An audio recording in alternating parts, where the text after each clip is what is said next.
Hey everybody, welcome back. Today we are going to be going over the security model that we have to deal with and/or manage in working in a cloud-based environment. Now, you all in this class are developing cloud applications, right? You are not necessarily going to be an administrator. You're not necessarily going to be, a straight up cloud engineer, but you might be building applications that deal with cloud services and dealing with the various tools and technologies that we can use to interact with the cloud. Now, again, the purpose of this class has been to expose you to as many different services as possible so that you can intelligently build your apps for scalability and for what you need. So what we have to talk about now, and honestly, it's probably overdue at this point, but how do we actually secure our cloud? And how do we actually secure our applications? Now, the applications themselves, that's probably going to be more up to you based on how you implement things, right? If you are building a responsive web application, your security is going to be whatever you put as the perimeter there surrounding your application. But what we're kind of focusing on here is how your application talks to the cloud and how security features in at that point. Security of your various applications, whether it's Node, Python, Java, C Sharp, C++, whatever you're building. Front end security is on you for that point. But once we get to the cloud, we have a different perspective to take. So for this discussion here, we're going to go over a few slides talking about how Google Cloud at least works security-wise. If you're going in the Azure route, you're probably going to be going down the path of back to it. So if we are going Google Cloud or AWS, we are going to be making use of the typical web security based things that are baked into those providers. When you go something like an Azure route with Microsoft, you're probably going to be tying things to Active Directory. You basically have that whole Microsoft ecosystem. And maybe it's just tied to an Office 365 account. Just kind of depends on what you're doing. Key takeaway is that every cloud provider may have a different strategy for security. Google's is basically focused on perimeter security, which we'll talk about, and internal security, which we'll also talk about. Now, the slide I've got here is their sales pitch for it. So these slides are from Google Cloud that I'm going to be using. Basically, they're just trying to get you to feel comfortable using these services. And again, with the cloud, you are relying on somebody else to provide servers, provide services, provide all of these benefits of going up to the cloud and hoping that security comes with it at times, right? So Google's got a pretty good track record of this so far. Honestly, most breaches, most issues come with poor configuration from the user or from the cloud admin or the applications developer who doesn't understand how to properly secure things. And let me say this too, thus far, I have not been having you all rigorously secure your applications, right? When you define cloud functions, when you define various services, we typically will allow them to run unauthenticated, meaning anybody on the internet can talk to them. And for us, that's been an ease of use thing at this point, right? We don't necessarily want to set up a service account if we're creating a public facing application. But once you start bringing in things that need to stay internal, maybe there's sensitive data, maybe there are particular services we don't want the general public to have access to, then we need to bring in security. So, how does this work, at least for Google? We can have multiple approaches to security here. It's effectively a layered system. So I don't necessarily have, oh, here we go, more of a, like a nice visual for you here on this. But consider that in Google, at least we have a perimeter. Okay, so anything trying to get into this walled garden cannot unless you give it permission.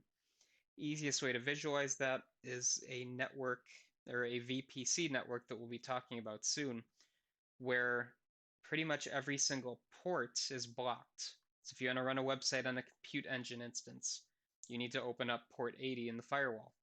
You need to open up port 80 in the VPC network firewall. That's that walled garden that we have. Internally, we can do a little bit more configuration as well. But from Google's perspective, again, it's more of a multi-layered based approach. We don't just have these two layers. There's a lot more to it. They have their hardware secured, services are secured, users are secured, storage is secured, communication is secured, operational security. Yeah, security is not secured, but basically we have an extra layer of security on top of things. Kind of the key thing here is that we're not really relying on one particular strategy. We have a bunch of different ways to handle that. And coming at it from an applications perspective, you're going to have to work with all these layers of security.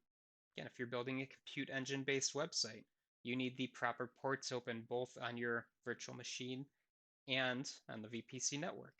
If you're running a cloud function that you want everybody to have access to, well, you just say allow unauthenticated, meaning you have a public URL.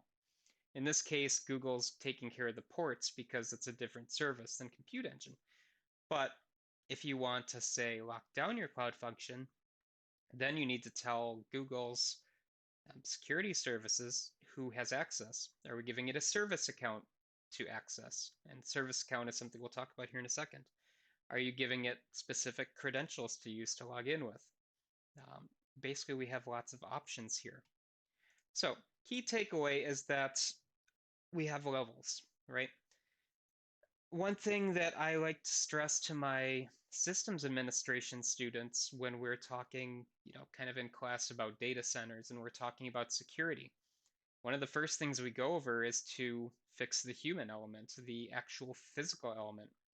If somebody has physical access to your server, they can probably get into it with enough time and effort.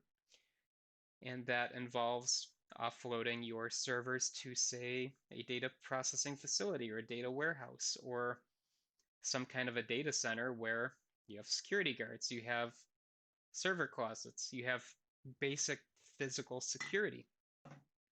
And with Google, they're the ones running these data centers. They're hiring security to, ensure that nobody can get in. So the actual hardware is secured, which is good from our perspective. But again, you have to rely on your cloud provider to say or do what they say they're doing, right? Um, and then with that, there's also this notion of service-based security. And without going into too many details, because this video would get very, very long, we can authenticate service calls, we can authenticate um, inter-server-based calls. Basically, everything internal here is going to be encrypted. We can let Google manage that for us as well. And when we talk about encryption, we'll see some of the different options that we have for that.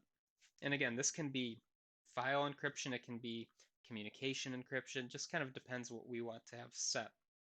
And turns out if you find a problem, well, there's a bug bounty program where you can get paid for finding bugs, which is nice. One of the key takeaways, though, without trying to talk about Google specifically too much, this will more or less hold for any cloud provider, is that there is something called a shared security model. Now, Google, Microsoft, Amazon, DigitalOcean, any cloud provider will give you a basic level of security. Depending on what they're implementing, it may be a lot more, it may be a lot less. But the key takeaway is that because they're giving you, the developer, access to these services, some of that security is on you. So we can provide, we as Google, I guess Google can provide the nice walled garden. They can give you all the configuration options. They can give you everything secured by default. But if you then go in and disable things, or you go in and misconfigure it, you could open up an exploit for others to take advantage of. So with the various options that we have for running services, running servers, looking at this histogram here, we kind of have a nice view of where the provider's security role is or responsibility is spec'd for, and then where yours is. So yellow/orange, depending on your monitor, is Google, blue is going to be yours.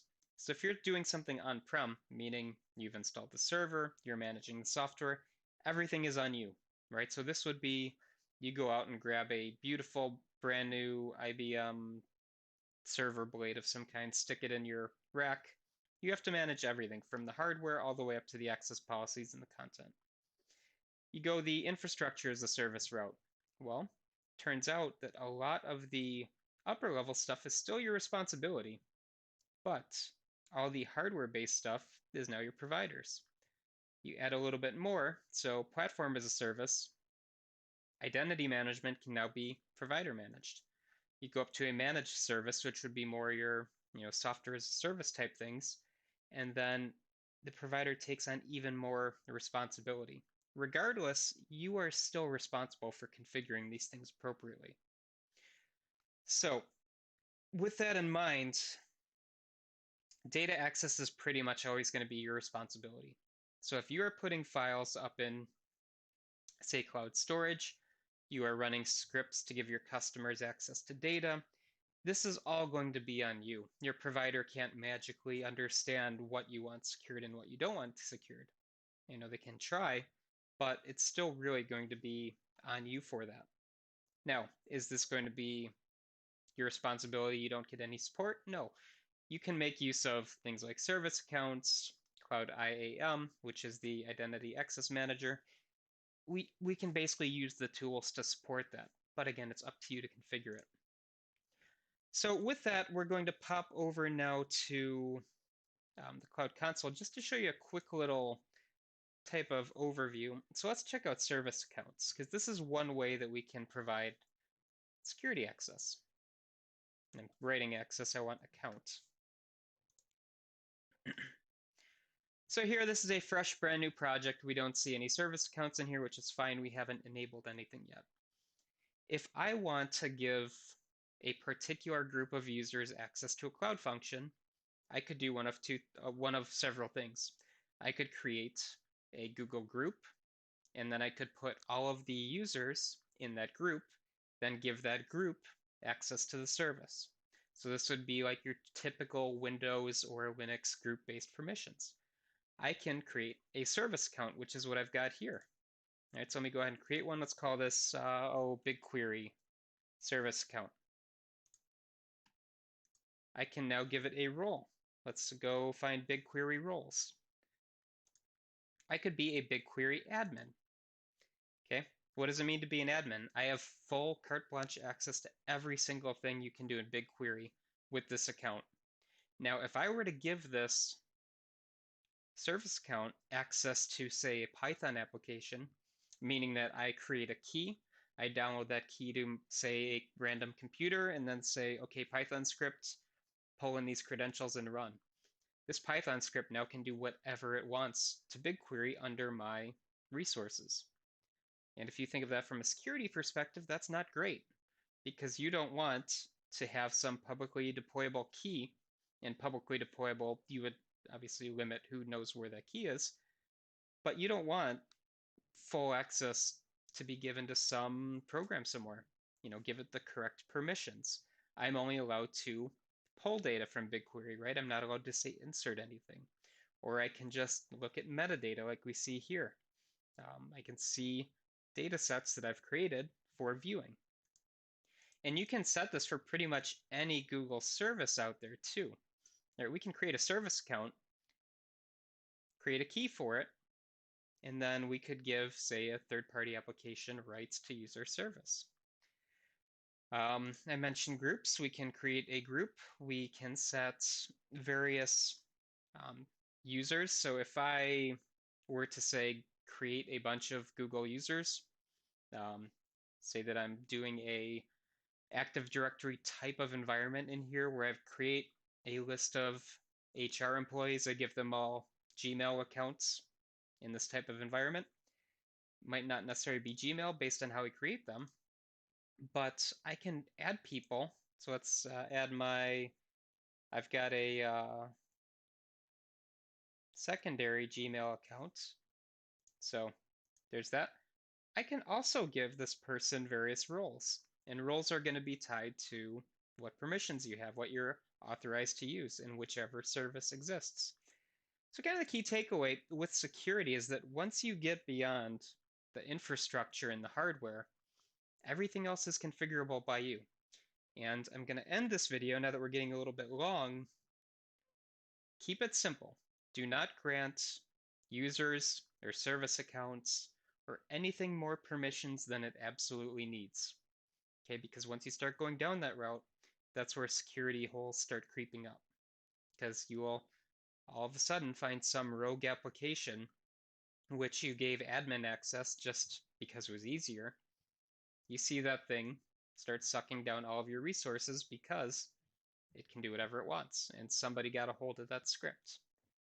Anyway, enough for security today. Next time we'll talk about some encryption options, and we'll do some demos with security accounts and all that fun stuff. And we'll be doing it along the way as well. Anyway, hope this was useful for you. I will see you next time.